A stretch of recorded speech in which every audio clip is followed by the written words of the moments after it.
When Gamera the Giant Monster proved a surprise success, Dai quickly set in motion a sequel, this time filmed in color with a bigger budget and a more prestigious director at the helm, all in an effort to take it a bit beyond the prior film's more kitschy elements. And so a mere 5 months after the release of the original, the end result was Gamera vs. Barugon, a well thought out and classically structured kaiju film that isn't without its problems.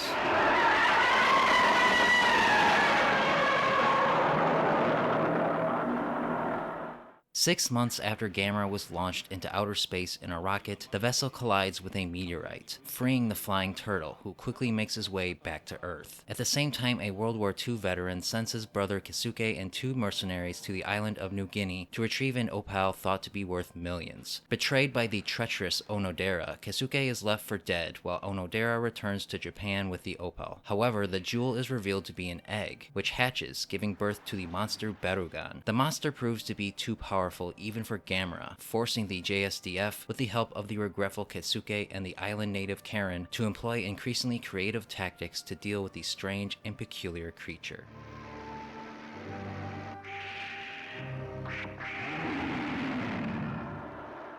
Gamera vs. Barugon starts off with a bang, with Gamera making his first appearance mere minutes into the film. It's a show-stopping opening set piece that showcases some great action and special effects, and thus hooks you immediately. In no time though, the film slows down into a fairly engaging human story that, while by no means original to anyone who's seen their fair share of monster movies, is entertaining enough to retain your interest thanks to a small cast of interesting characters and a truly strange and unique monster, the abilities of which gives the plot an air of unpredictability. It all works well together, creating a surprisingly dark and serious film about human greed, using monsters as metaphor in a way the best kaiju films usually do.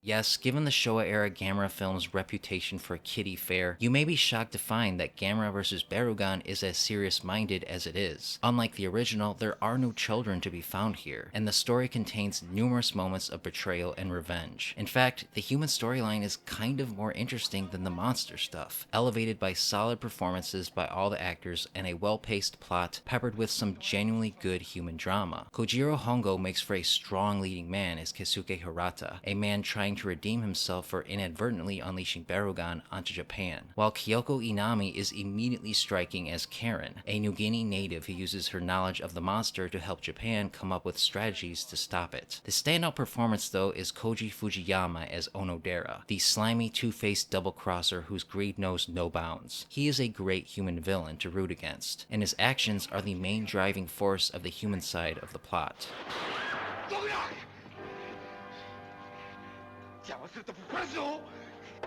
Eventually though, the monsters do show up, and just as with Gamera's introduction at the start of the film, Barugon's entrance into the story is a memorable one. Good lighting and camera angles make him feel properly menacing, and his rampage through Kobe and Osaka are major highlights thanks to the reveal of some creative powers. The rest of the film has the human cast trying to figure out a way to kill Barugon, and some of the strategies employed are laughably innovative. Gamera shows up eventually as well, and while the fights between the two are bloody and have some good moments, the slow and tedious pace drains them of the excitement they ought to have. It doesn't help that Gamera feels a bit like an afterthought here. This is very much Barugon's film, and while that's not a problem, those looking to get their Gamera fix may find the film kind of lacking. Aside from the underwhelming monster fights, technically Gamera vs. Barugon is quite impressive, rivaling much of what Toho was doing at the same time. Shot composition and model work do a good job conveying the size of the monsters, and the execution of Barugon's powers are very well done, especially his freezing ray, the effects of which are quite convincing for the time. The score by Chuji Kinoshita, while not exactly memorable, gets the job done, and the overall direction by Shigeo Tanaka gives the film a real classic tokusatsu feel that fans of the genre should enjoy.